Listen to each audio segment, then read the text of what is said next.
Welcome to this next episode of YouTube, where I've entitled it Everyday Distractions. During this time of the year, cooler weather usually stimulates a little bit more active wolf activity, including a little bit of hunger-related food dominance. And this is Luna demonstrating that quite well. And Aiden's actually in the foreground chewing on a bone. Actually did a little tail wag and a little bit of the ear posture there. I don't know if you noticed that towards Denali, and kind of controlled a little bit of that situation. But because this food aggression oftentimes is correlated with temperature, we do tend to feed a little bit more to the packs during the winter time.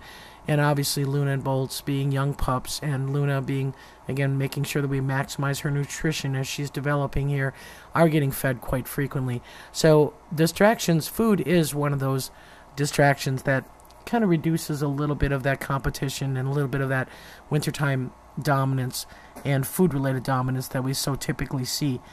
And so what we use is obviously beaver, and that is something that we feed as a main source of food during the week, but also as supplemental opportunities. And as we said before, we're really targeting Bolts as well as Luna. Bolts is just so timid. He oftentimes doesn't get in there and get food like we want him to. So in addition to the morning chicken, beef, whatever they choose to eat, usually on Wednesday afternoons we'll put in a beaver.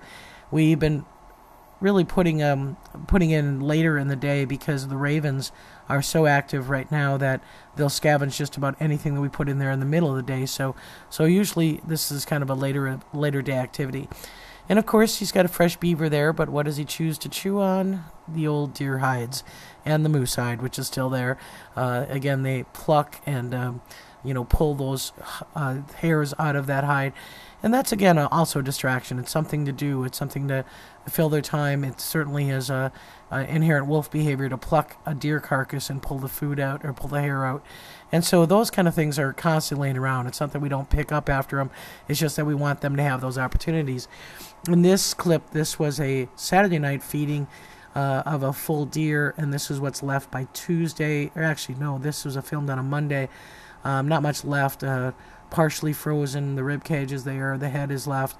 The rest of the body's been consumed. But again, gives them a distraction. Gives them an opportunity to, take some additional food resources that they can get off of a frozen carcass, but also something to entertain them. And that's really important in a captive environment. Certainly, we want to have as much stimulus as possible, and stimulus of things that are inherent to them, such as carcass feeding and plucking behavior and gnawing on bones, that kind of thing. Occasionally, we do get some bone dust in. That is something that the wolves do not like. And this next series of still images show what happens when you have meat in there that's a little bit stinky. And this is Luna doing a scent roll, and then Luna wearing the meat, and then Luna doing a shake to get the meat off of her body. That occurred on actually this morning when I was filming, and then deciding that a bone is better than some stinky old meat. So some of that meat, it's not that it's rancid or anything like that. Sometimes the bone dust comes from the grocery stores, but it might have a little spices in it. They don't like it, and so the next best thing to do is roll on it. Bolts also finds his own kind of distractions. He's taken to chewing the ice that runs off the roof on some warmer days when the snow melts and runs and drips. Leaves kind of a sheet of ice there, and he's taken to chewing the ice, and seems to be a harmless activity as long as he doesn't break his teeth, and distinguishes the ice between the rocks. We're certainly fine with that, but that's something that he's pretty much unique to him. And so this was all filmed from inside the windows in the auditorium, and gives you a glimpse of, again, how the wolves occupy their day. The other thing that we look for during this time of the year is compatibility, and see who's resting with who and who's maybe not resting with who is better indication. And so Bolts takes his deer rib cage up to the top of the den, and he's been sleeping up there a lot. But then we see Aiden in the bottom of the slate den, and it's a little unusual. Usually he's with somebody. So another distraction here. You recognize Oscar, probably from the summer. Oscar is still a member of the pack through the fence. And this is Denali doing a tail wag and a rub out against the fence towards Oscar. And normally Oscar has some issues with Denali, but today everything's pretty good. And Oscar actually gives us kind of a direct read of what's going on with the pack. When he's calm, it's usually because they're calm. And when he's agitated, he's usually because he's picking up something that's a little bit, maybe anxious or a little bit too excitable. And again, Bolts obviously probably has the strongest bond with Oscar because he spent the most time with them. But what's interesting in this clip is here Aiden comes over. Aiden gives Oscar a direct eye stare, and of course Oscar's got the confidence of the fence behind him. He stares right back and does a little threat display to Aiden. Now Aiden's a pretty serious pack leader, but at times I think he just likes to mess with Oscar, and then he does a rub up against the fence and just kind of ignores him. So it's interesting the dynamics between these individuals, and yes, Oscar is a distraction as well. So as I said, the pack is doing well, and they're getting along pretty well. This is an interesting clip. Luna's got her moose bone, and she's going to lay there and chew on her moose bone. And as Aiden is standing there watching her, you'll hear that growling in the background. That was Bolts doing this, kind of right up. So Aiden's trying to get Luna's attention here. Denali and Bolts are just kind of wrestling a little bit. So Aiden is going to try to roll over and be submissive and see if he can get the attention of Luna. I'm not sure if he's trying to get the moose bone and he's just respecting her food possession space, or if he really wants to interact with her, but she has no part of it. She's got a moose bone. And then Oscar makes a noise up in the front, and they both prick their ears forward and take a look at Oscar for a while.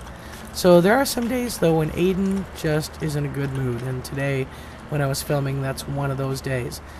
He wants to engage with somebody, wants to interact with somebody, goes over to try to paw at Bolts, but he's doing a squat urination and kind of doesn't interact with him.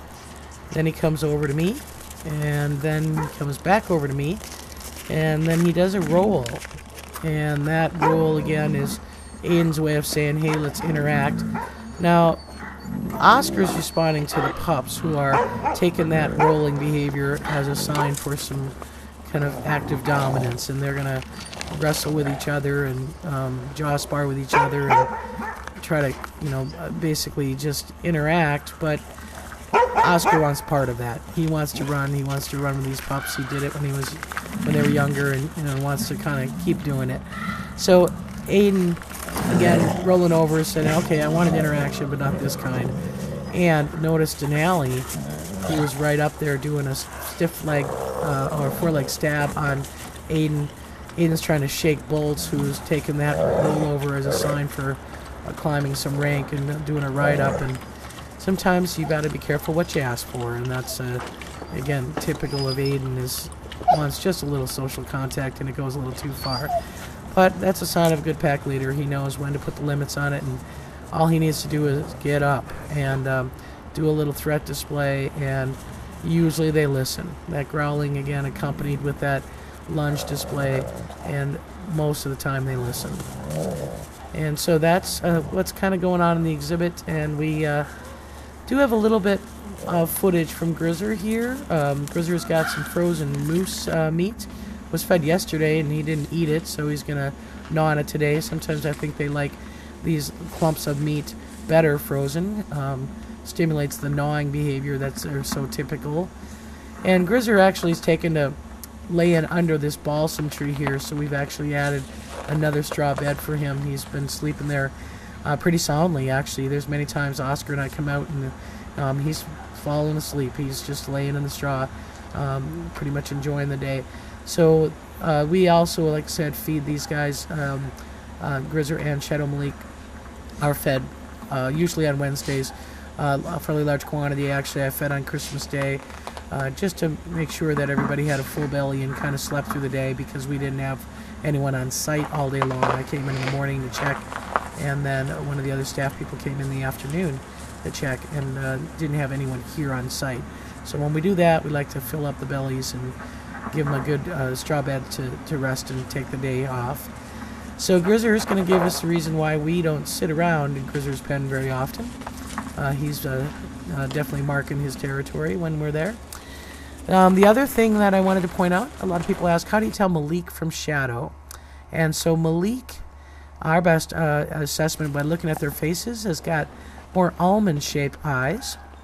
And this is Malik doing a face wipe here on a tree after just having a little bit of meat. And Shadow's got more roundish eyes when you look at them. Other things might be, again, just posturing. Shadow is back in perfect form as a pack leader. And prior to this clip, we used to see just the play bow, invite chase, but no chase. And today we're going to get a play bow, invite chase, and we're actually going to get a chase. That usually tells us that Shadow's feeling better when he races around the pen. So Shadow's got a little bit darker muzzle, not too dark, but a broader head, again, more roundish eyes. Malik's got more almond-shaped eyes.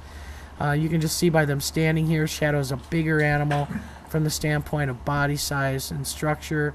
Malik's fairly lean physically, and again, that face is a good characteristic. In the wintertime, you don't see the cowlick, the raised hair that's in the middle of Malik's face, nearly as well as you would in the summertime, but that's another indication. And so again, here they go into that invite chase, and they actually do a chase, and this is Malik coming to the camera, and here comes Shadow in a full gait coming to the camera, and Malik's standing next to me, and he decides to do a little threat display to Malik there. We have also been seeing, again, marking behavior. This is Malik doing a RLU on the corner of the den. You can see why we go through so much straw here. Within 3 to 4 days, the straw has got to be cycled out because they've been marking on it so frequently. And Shadow's not going to miss the opportunity to do an overmark. So Malik does a little scrape there and walks away, and Shadow, recognizing that Malik just marked, means that he's going to turn around and mark the same spot. That's called an overmark, and it is a behavior that we see pretty frequently actually with these two. The only difference is Shadow does a scrape in the den, and then he proceeds to do one of those wintertime things that seem to be fun for all, is eating snow.